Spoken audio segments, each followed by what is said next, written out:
நீ பாத்தியா சிஏ படிக்கிறது ஒரு மனுஷனுக்கு எவ்வளவு கஷ்டம்னு உனக்கு தெரியுமா? ஃபவுண்டேஷன்ல மட்டுமே 4 பேப்பர் இருக்கு. ஒரு பேப்பர்ல ஃபெயில் ஆனாலும் 4த்தையும் சேர்த்து எழுதணும்டி.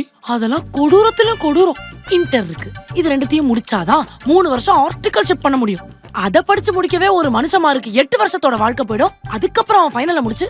சரி, சதீஷ் எத்தனை வருஷமா சிஏ பண்றான்?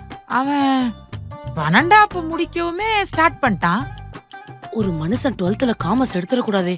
உடனே உங்களுக்கு எல்லாம் தெரிஞ்சது பிகாம் சிஏ சிஏ பிகாம். இதை தவிர வேற ஒரு ப்ரொஃபஷனல் கோர்ஸும் உங்க வாயில வராதுல? மா, அவன் சிஏ படிச்சு முடிக்கிறதுக்குள்ள நான் டிகிரி முடிச்சு ஒரு வேலைக்கு போய் சம்பாரிச்சு அப்புறம் அதுல ஒரு ப்ரமோஷன் கிடைச்சு ஹெச்ஆர் ஆகி கல்யாணம் பண்ணி குழந்தை பெத்து என் குழந்தைய கூட்டிக்கிட்டு டிங்கு டிங்கு டிங்கு எல்கேஜி ஸ்கூலுக்கு போகும்போதுதான் அவன் சிஏ முடிப்பான். என்னால 10 வருஷத்துக்குலாம் ஒரு கோர்ஸ் உட்காந்து படிச்சுக்கிட்டு இருக்க முடியாதுரி. ஏன்னா ஆர்ட்ஸ் எக்ஸாம்ல வரதுனால ஈஸி நினைச்சிட்டியா? இங்க பார், டாக்டர் இன்ஜினியரிங் படிக்கிறத விட சிஏ படிக்கிறது கஷ்டம். புரிஞ்சுக்கங்க, இல்லனா எங்களை சும்மா விடுங்க. தலை இடியட்ஸ்.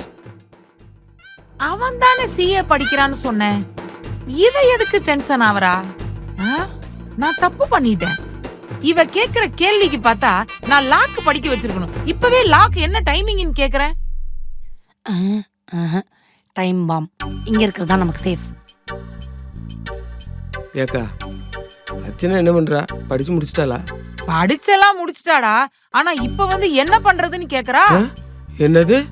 மாமா நான் ஒருத்தர் இருக்கையில என்ன பண்றதுன்னு கேக்குறாளா? அர்ச்சனா, அர்ச்சனா, அர்ச்சனா கொஞ்சம் சீக்கிரம் வாமா, மாமா கூப்பிடுறாருல. இங்க வாமா. வரேன் மாமா. வா வா, உட்காரு உட்காரு. சொல்லுங்க மாமா. ஏமா, மாமா நான் ஒருத்தர் இருக்கையில படிச்சு முடிச்சுட்டு என்ன பண்றதுன்னு அப்படின்னு சொல்லிட்டு அம்மா கிட்ட கேட்டுட்டு இருந்தியாமா? மாமா நல்ல ஒரு ஐடியா சொல்ற, அதை ஃபாலோ பண்ணு. வேண்டாம், என்ன விடவா போற? சொல்லுங்க மாமா. என்னன்னா, பேசாம நீ எம்பிஏ ஹெச்ஆர் படி, பிரைட் ஃபியூச்சர் இருக்கு. முடிச்ச உடனே கம்பெனிக்கு நீ வேலைக்கு போலாம். அப்படி இல்லைன்னா சொந்தமா நீ ஒரு பிசினஸ் பண்ணலாம். அதுவும் இல்லையா, என் பையன் கூட சொல்லி அந்த கம்பெனியில ரெஃபர் பண்ண சொல்றேன். அந்த கம்பெனியில் நீ ஒர்க் பண்ணு. அருமையான ஐடியாமா இது. நான் சொன்னதை அப்படியே பண்ணு. பிரைட் ஃபியூச்சர் உனக்கு. சரியா? சரிக்கா, எனக்கு ஒரு சின்ன வேலை இருக்கு, நான் போயிட்டு வர்றேன். பாத்துக்க, நான் சொன்னதை அப்படியே செய்ய.